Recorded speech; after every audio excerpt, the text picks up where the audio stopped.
sommes ici auprès de l'arbuste qui produit les aubergines sauvages. Lorsque je vais dire aubergines sauvages, beaucoup vont se retrouver.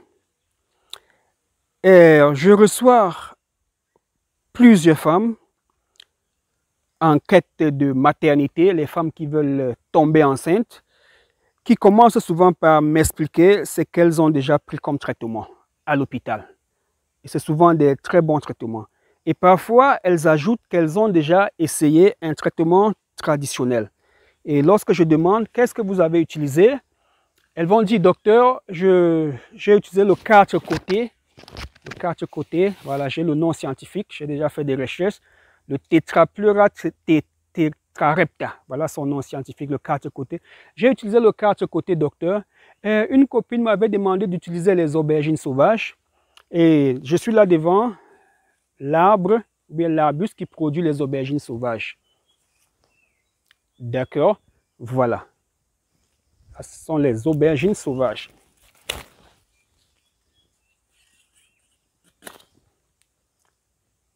C'est ça les aubergines sauvages. Voilà. Est-il bien de se purger avec les aubergines sauvages, oui ou non? Oui, mais pas vraiment. Il est important, mesdames et messieurs, de savoir qu'on n'a pas vraiment besoin de se purger pour tomber enceinte. Purger ici veut dire remplir un liquide dans un appareil en plastique et envoyer le liquide par derrière, par le rectum. D'accord? Je parle toujours de manière simple pour que tout le monde puisse comprendre. Non, non, en se purgeant, on ne peut pas déboucher une trompe. En se purgeant, on ne peut pas faire sortir un fibrome. On peut faire sortir beaucoup de choses qui peuvent empêcher une grossesse de rester, empêcher l'utérus de fonctionner normalement.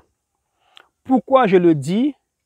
Parce que l'utérus, pour y accéder, on doit passer par le vagin. La porte de sortie ou d'entrée de l'utérus, c'est le vagin. Donc, si vous voulez nettoyer votre utérus, la saleté doit ressortir par le vagin. D'accord? Les trompes sont un peu en amont, un peu plus haut, l'utérus au milieu. D'accord? Lorsque la saleté qui est à l'intérieur des trompes descend, ça va tomber d'abord dans l'utérus, le canal cervical et dans le vagin. D'accord? Si vous envoyez un liquide par derrière au niveau du tube digestif, ça va nettoyer là où les déchets, les sels, les caca restent. D'accord? Et parfois, c'est tellement surchargé que cet endroit prend du volume et fait pression sur les trompes. D'accord? Ça peut faire en sorte qu'une trompe se plie. Vous savez, un tuyau vide qui n'a pas de l'eau, si ça se plie, ça peut se boucher. Si un tuyau est comprimé, ça peut se boucher, mais pas boucher parce qu'il y a quelque chose à l'intérieur.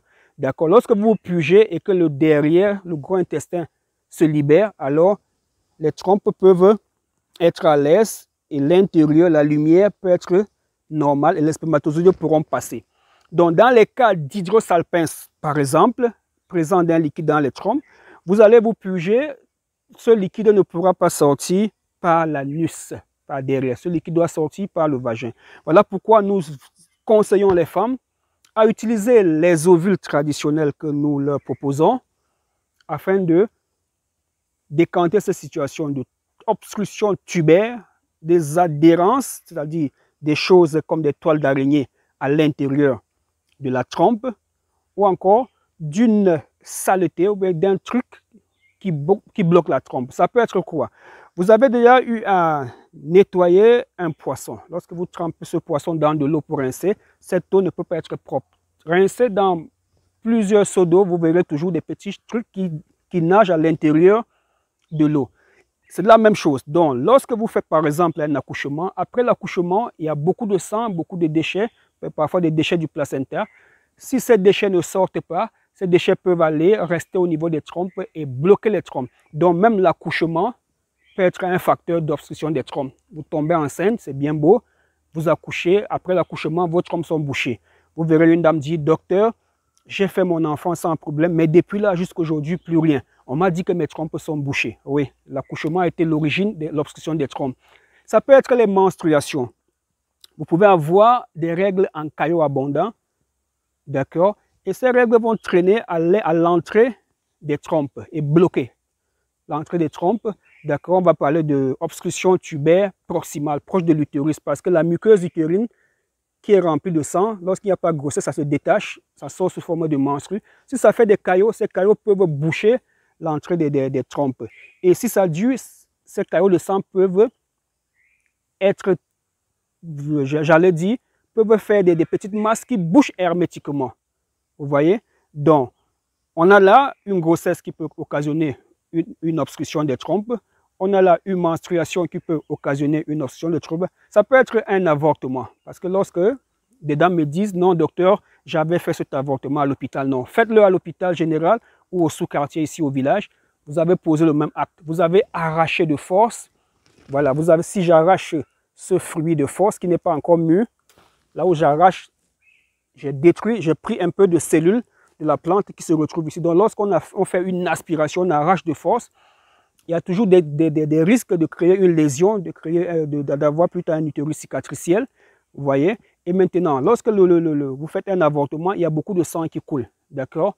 C'est ce sang qui peut aller obstruer les trompes. Donc, ça peut vous provoquer non seulement une obstruction des trompes, mais plus tard, des fausses couches à répétition. Les trompes ne sont pas bouchées, la grossesse rentre, mais lorsque la grossesse revient dans l'utérus pour passer 9 mois, ça n'arrive pas à s'accrocher parce que là où ça doit s'accrocher, on avait curé. Vous savez comment on cure les marmites, les carnivores? Voilà, on vous a fait un curetage, on a gratté fort, les tissus n'ont plus poussé par là. D'accord? Donc, on a les menstrues qui peuvent bloquer, être à l'origine des trompes bouchées, on a l'avortement, on a l'accouchement aussi, et enfin, on a les infections. Oui, les infections à répétition peuvent créer une salpingite, une inflammation des trompes, et plus tard, une obstruction, une obstruction des trompes. Et quelqu'un va me dire, docteur, j'ai fait tous les examens, je n'ai pas de problème. Oui, votre partenaire peut être celui qui est à l'origine de votre inflammation des trompes. Comment ça, docteur? Oui, vous allez voir que lorsque les hommes font un spermogramme, qu'est-ce qu'ils donnent pour analyse? Le sperme. Le sperme, pas le sang, pas la salive, pas les urines, le sperme. Après analyse du sperme, le médecin, le biologiste, le laborantin fait une spermoculture. Il prend le sperme pour voir s'il y a les microbes dans le sperme. Et parfois, il découvre qu'il y a le staphylocoque à l'intérieur du sperme. Staphylocoque aureus, staphylocoque doré. Vous voyez, le médecin va écrire présence d'une souche de staphylocoque dans le sperme. Et madame, à quel moment est-ce que on dépose le plus le sperme dans votre corps, vous qui cherchez l'enfant? C'est pendant votre période de fécondité. Et lorsque vous êtes en période de fécondité, comment se comporte votre utérus?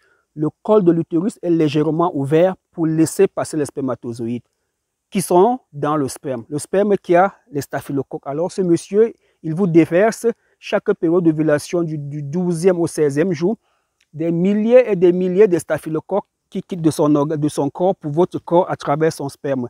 Et lorsqu'ils arrivent chez vous, les spermatozoïdes peuvent partir chercher le bébé. Les staphylocoques vont chercher à s'installer et à coloniser votre bas-ventre.